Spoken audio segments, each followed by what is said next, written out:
What is the value of negative 5 raised to negative 3?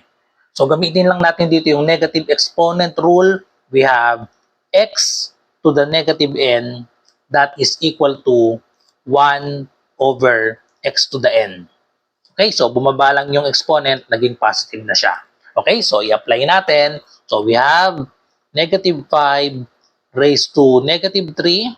So gayahin lang natin to. We have 1 over, ang x natin dito ay negative 5. So we have negative 5 raised to, from negative 3, magiging siyang positive 3.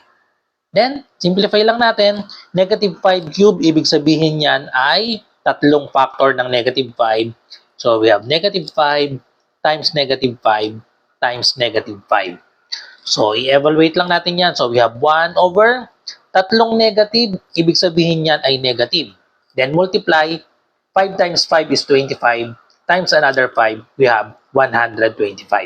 Ang negative sign, pwede sa gitna, pwede sa taas. So same lang yan ng letter A, negative 1 over 125. Follow for more.